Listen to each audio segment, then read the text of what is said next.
When I was reborn back on the day my sister and I chose our husbands, I discovered I could suddenly hear other people's thoughts. On the surface, my sister Amelia looked shy and composed. However, the ecstatic voice in her head crashed straight into my ears. This time, I'll be the first to give birth to an heir. Then, without hesitation, she rushed to seduce the husband from my previous life, the man obsessed with sex who gave me triplets.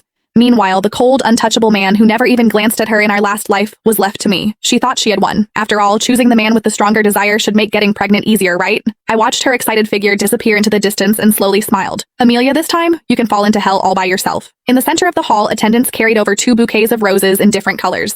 The black roses represented Marcus Zillman, the eldest son of the Zillman family and first in line to inherit the family. He leaned back in his chair with a blank expression, like a perfect but cold sculpture. The white roses represented Noah Zillman, the younger son of the Zillman family. He was the illegitimate child. A faint smile rested on his lips, making him look gentle and refined. Before I could even sort out my thoughts, a voice suddenly rang in my ears. This time, I'll be the first to give birth to an heir. It was my sister Amelia Foster's voice. Instinctively, I looked toward her, only to realize her lips were tightly pressed together. She hadn't spoken at all.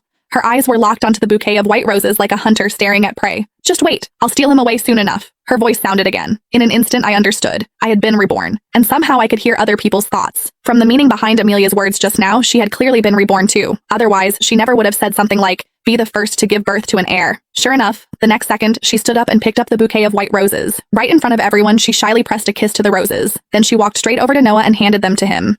Mr. Noah, please take care of me from now on. The headmistress of the bridal academy immediately spoke when she saw this. Jane, since Amelia chose Noah, you'll marry Marcus. As soon as those words fell, unconcealed triumph flashed through Amelia's eyes. She was laughing in her heart. Jane, this lifetime you'll be the one living like a widow. In our previous life, Amelia had rushed to choose Marcus first in order to become the lady of the Zillman family.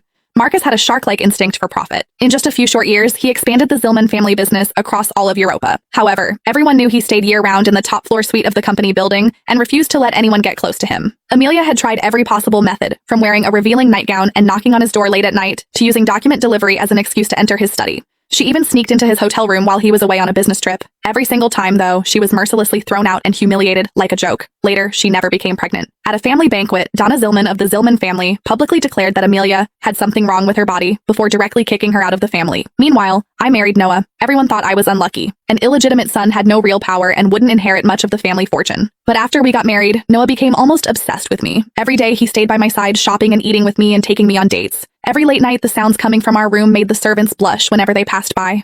Later, Marcus suddenly died. The autopsy report showed heavy metal poisoning as the cause of death, but nobody knew who did it. Noah inherited the entire Zillman family, and I went from being the wife of a family outcast to becoming the Donna of the Zillman family. Amelia became jealous to the point of madness. She invited me out shopping, only to drag me off the rooftop of a mall so we would die together. The moment the feeling of weightlessness swallowed me whole, I only heard her screaming, "Why do you get to live better than me?"